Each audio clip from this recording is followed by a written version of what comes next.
Okay, so no joke. I went back to see when I had made the first video in the Mazda region series of videos, and in my head, I thought we had published that video back in like July of 2020.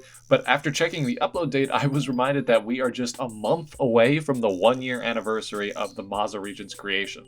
We're back today with probably the most content in one of these videos since that first upload, and it's going to be a little different from the other parts of this series. The title of this video promises some new regional variants, and there will be, don't worry. But there's also going to be a handful of old designs in this video as well. What am I saying? Good question. Okay, basically, it's been almost a year since I first started making these Fakemon videos. I kind of came up with the idea on a whim. I was describing an old idea that I had for new starter Pokemon in a stream, and a couple of people said that I should turn it into a whole series. Little did I know that it would get this popular. Now, at the time, when I first started coming up with these designs, I was still getting a grasp on recreating that trademark Pokemon rendering style. Which brushes to use, how to create designs that look convincing but not repetitive, etc, etc. Anyway, as happy as I am with most of those designs, there are a few that I'd like to revisit, and that's going to be the main meat of this video today. A couple of complete design overhauls, as well as some tweaks and minor changes to both style and overall design components. Then, once I'm done getting those out of the way, I can introduce to you guys some other Mazda forms that have yet to be revealed.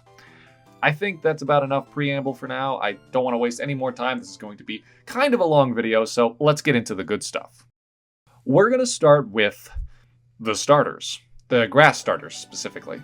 Now, I've wanted to re-render these guys for a few months. They were the first Pokemon I actually designed and finished for the region, and at the time, like I said, I was still getting a grasp for the art style that I wanted to use as I continued making these fake Pokemon. Consequently, the artwork that I did for these guys looks a little different from my subsequent Pokemon designs. The line work was super thick, the values are way too inconsistent, and the poses are a little awkward. With Malokata, there wasn't really anything I wanted to change about the Pokemon's actual design. It was all about the rendering, working from a much looser sketch that created a more interesting pose. The top-down perspective I gave Malokata in its original art seemed sort of out of place in the world of Pokemon. I was also able to bring a little bit more saturation into the whole piece overall, using more chromatic tones for the values rather than just simply desaturating the cast shadows. My digital painting techniques, in general, have improved significantly over the past year, and I feel like that shows in my new iteration of Malokata. For Expursum, the second form, I was going to make a few minor tweaks to the actual design of the Pokemon. If you've watched our Fan Art Friday video from last month, you're familiar with the artist ZR Creative, a member of our Discord community and a very talented designer. They did 3 animation character sheets for Malokata, Expursum, and Gastronaut for Fan Art Friday, and they were absolutely incredible. Go check out that video for more on that. Anyway, in addition to adding a wonderful new dimension to my designs, they also made some changes to the actual look of Expursum and Gastronaut. Nothing too crazy, but on Expursum, they changed the pattern on the pot from chipped paint to an actual floral pattern. It did a much better job at distinguishing key shapes at the top of the character's design, and overall made it look a little bit more like a grass type. I wanted to apply those same changes to the official design, as well as change the pose a little bit so it didn't look so awkward. Thank you, ZR Creative, for these ideas. They took this mod to the next level, and honestly, I give you full credit. And while we're on the changes made by ZR Creative, can we talk about the changes they made to Gastronaut, the final form of my grass-type starter line?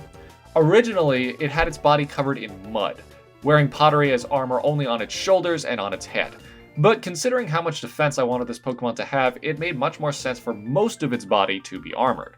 Not only that, but the tweaked design that ZR Creative made just had a better flow to it. The consistency of the shapes on the shoulder and on the body made for a clear distinction between the head, body, arms, and legs. And once again, the subtle floral patterns on the pod added that level of grass-type design and informed the theme of visual artistic expression that we discussed as the tertiary theme for the Pokemon's design. Gastronaut was the visual artist, Quetzillian was a dancer, and Bathygigas is a musician. Oh, I also changed the color scheme for the shinies of Gastronaut and Expursum. It gave them more of a sci-fi alien vibe. In addition to visual changes, I also messed with stats a bit. I'm thinking of getting a real gamer to actually balance these Pokemon and their stats a little bit more seriously, because it's honestly an afterthought for me. So let's just say for now that the stats of all of these Pokemon are subject to change. They're mostly for show right now. I did, however, add a ground typing to Gastronaut. I think a couple of people have suggested this change, and honestly it makes a lot of sense. It's wearing armor made out of pottery after all, and the other 2 starters are dual typed. It just seemed fair. So, those changes were pretty minor, mostly just blanket quality updates. The next two Pokemon we're going to look at, though, got arguably more thorough reworks, starting with Mezian Mudbray. Now, the idea for a Piñata Pokemon was just too good to resist, and considering how prominent donkeys are in Mexican cultures, it just made sense to turn the existing donkey Pokemon into a Piñata. I don't hate the original idea I had for Mezian Mudbray. It's cute, it reads well, it just doesn't look like an official Pokemon design. And there are a few reasons for that. One is the colors. There really aren't any Pokemon that sport such a variety of saturated and contrasting colors, but honestly, I didn't want to change that. It's okay to break conventions sometimes, and who wants a desaturated Piñata? So the colors, those can stay, but like with the Malakata artwork, I wanted to change the saturation of the value so that the whole thing didn't look so washed out and dark. Now, as far as the design goes, I realized something about official regional variant designs. With a few exceptions, the majority of official artwork for existing regional variants has the Pokemon doing the same pose as in its original artwork. I think this is a cute way to link the two designs and pay homage to their original forms. I started my new sketch in the same pose as, Alolan Mudbray. I also think that my original design for Mezian Mudbray just looked too different from its original form. The concept behind the regional variants is that they are the same species of Pokemon, but with new adaptations to help them survive in a different environment. My Mudbray looked like it could have been an entirely new Pokemon that looked a little bit too much like something that already existed. To retain the design of Mudbray while also capturing that geometric papier-mâché look, I changed the round globs of mud around its ankles to angular blocks of fur that replicated the shape of a Piñata's legs. I also squared off the muzzle and made the mane and tail more geometric as well. Another thing that tends to change in regional variants is the overall personality implied by the pose, face, and expressions of the Pokemon. Because this form of Mudbray is far more jovial than its Alolan form, I changed its eyes and gave it little cheeks to match that personality. The last big change that I made was its typing. When I first made it, I was hesitant to keep the ground type, but I liked the idea of a fairy ground Pokemon. Since then, however, I designed another ground fairy Pokemon that I think fits that type a lot better. So Mezian Mudbray and its evolution are now just pure fairy types. Oh, and as far as Mud's Maché goes, I'm happy with it as it is. I considered tweaking the style just a bit, but I had too many other designs that I needed to get to work on. Its design, however, I like that a lot. No changes necessary. Except for its type. Okay, now onto the final pre-existing design that I wanted to retcon. Mezian Miractus. Now, I know this design was kind of divisive. Some people liked it a lot, others thought it was lazy.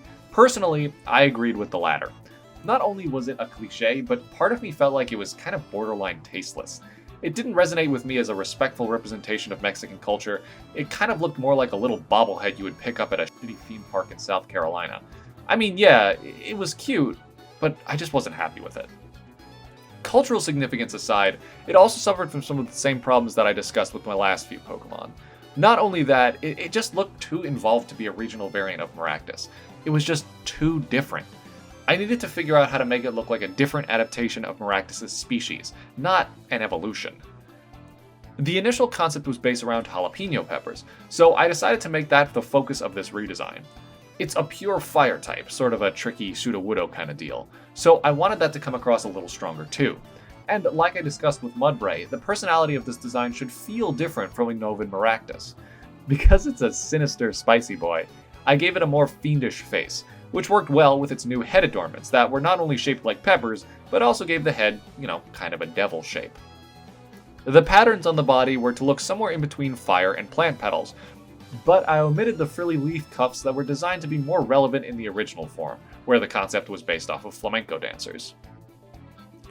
I also changed the colors dramatically, trying to sell the devilishly spicy feel. I made its eyes and mouth glow red and orange, as if the heat of the spice was actually emanating energy from within the body of the Pokemon itself.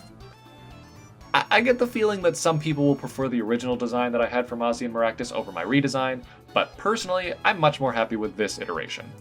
Let me know down in the comments. Are you an OG Sombrero fan, or are you more in favor of the spicy devil pepper man? Okay, so you guys have been very patient to wait through this whole process of revisiting old designs, and I think you're all ready for something new. I was actually not even planning on making new Pokemon for this video, but just a few nights ago, someone in the Discord gave me the idea to make a regional Meowth that played off of the idea of ancient Aztec jaguar warriors. I can only speak for myself, but I kind of love how many forms Meowth has got right now. Meowth is as much a mascot for the Pokemon series as Pikachu is, in my opinion, and that little collection of regional variants it's starting to amass is a lot of fun to me. Yeah, I want a whole house full of little catmen walking around and getting into trouble. Personally, I hope it becomes a new tradition that Meowth gets a new form in some way or another in every generation. Galarian Meowth, in particular, is just so adorable. I love how the changes are just enough to create a completely new character, yet at the same time, you can see the relationship between it and its original form. Anyway, back to my Meowth. So yeah, like I said, this little guy was going to take inspiration from the Aztec Jaguar warriors. These guys were basically high-ranking soldiers in the Aztec militaries, and as you might have guessed, they are depicted as wearing actual jaguar skins into battle. The warriors would draw strength from the deity Tezcatlipoca, and forgive me for what I'm sure is a terrible pronunciation of that name, the god of jaguars, among other things. Now, of course, Meowth isn't much of a ferocious warrior, but in the spirit of changing personalities, I wanted this form to radiate a far more imposing demeanor, or at least what it thinks looks like an imposing demeanor. Kind of like Galarian Meowth, I wanted this form to be as scary as it could look, while still being mostly cute. One of the consistencies across all Meowth variants is the coin on its head, so I used that as an opportunity to make a little headdress. You'll also notice that I forgot another consistency, it's cat ears, at first. It took me a second to remedy that dilemma. I colored it like, well, a jaguar, of course. I wasn't sure how heavy I wanted to go with the spots. On such a small design like this, too many little shapes can clutter it up very quickly. I went with just a few implied marks on its back. It was enough to get the jaguar pattern across. I think there's a lesson in there. For its shiny, I used a very different color scheme to make it look like a snow leopard. Yeah, I know, it's not the same animal and it doesn't make sense for the region, but I like the idea of using a shiny to explore an entirely different concept for the design. Meowth, Mezian form. The Scratch Cat Pokemon. In the Mozza region, Meowth are found more often in the wild than as domesticated pets. They live deep in the jungle in colonies of up to 50 individuals. These colonies will claim territories and defend their land with vicious ferocity. More than just able fighters, Mozzy and Meowth are also incredibly resourceful and organized. They have even been known to build small structures out of treasure that they steal from human civilizations. When it came to creating an evolution for my Mozzy and Meowth, I had two options. Make a regional variant of Persian, like the Alolan form, or create an entirely new Pokemon as its second stage, like Berserker. I really like Berserker, like 1,000 times more than Persian, so I was tempted to go that route, but I realized I had an opportunity here. Persian is, well, let's just say it's from Gen 1. It's one of those unfortunate rush designs that feels like it was thrown in at the last minute to hit that 150 mark. Meowth, adorable. You know, it's a lucky cat, it looks mischievous and cunning, cute but sassy. Persian, I mean, it's just a cat with like a gem on its head. Like, I don't even hate it. In its official Ken Sugimori artwork, I actually really like the way it's shaped and proportioned. It's more like a puma than a house cat. But its current in-game model makes it look like one of those stuffed tigers with the wire frame inside, so it's always stuck standing in that one pose. Basically, I knew that this was my chance to make Persian just a little bit more exciting, so I decided on making a Mezian form for it. Now, if Meowth was going to be based off of a Jaguar warrior, then Persian should be based off of a Jaguar itself, maybe with a little deific influence thrown in there. Because I wanted to stay faithful to the established conventions of regional variants, I didn't change the overall design of Persian too much. Primarily, I wanted to convey a more imposing, threatening persona for this character. Persian is the classy cat Pokemon, but Mezian Persian is the you don't want to mess with this cat Pokemon. I also changed Persian from its original artwork's pose. Meowth and Persian are both exceptions to that convention of posing regional variants that I mentioned earlier. I outfitted the new form with a skull-like helmet that I would color gold, to really give that godly vibe solidified. I kept the little feather crown that Meowth had, and chipped the ear a little bit to give it a more wild, untamed look. The most significant change would be the colors. Obviously, we're going full leopard print. Or well, I guess jaguar print. This was a hard thing to stylize in tangent with the Pokemon style. Too many spots looked overwhelming, and too few just made it look unfinished. I think I found a happy middle ground in the end, though. I also had a lot of fun with its shiny. Black Panthers, as they've come to be known, are actually just jaguars or leopards with a little extra pigment. They're not really all black, but rather the entirety of their fur, including their spots, is darkened significantly. So I just did the same thing to Persian's design, and voila, a panther. Persian Mozzian form, the classic cat Pokemon. Once a Mezian Meowth evolves into Persian, it will leave the colony that it was raised in. Persian prefer to live in solitude, stalking in the shadows of the jungle completely unseen by their prey. The Meowth colony that the Persian left behind will sometimes seek to reclaim it and appoint it as their leader, but this often ends in disaster. Not only are Persian incredibly difficult to locate, they can easily outmatch a pack of Meowth with superior strength, speed, and cunning. See? I told you there was a lot to get through today. It's crazy to think that I've been making these Fakemon for so long. I've actually improved as an artist from the initial point of conception to now. It's a fun thought, imagining how much more I can improve by this time next year. But while we're here, let me know what you guys think about these designs, and if there are any other Pokemon designs I've done so far that you think might need overhauls or minor tweaks. After all, this is still the brainstorming phase. Everything is subject to change, and the more we can refine and improve, the better. Thank you guys all so much for watching. Thanks again for being the inspiration that keeps me growing, changing, and improving as an artist. You guys are the best, and I'll see you all in the next video.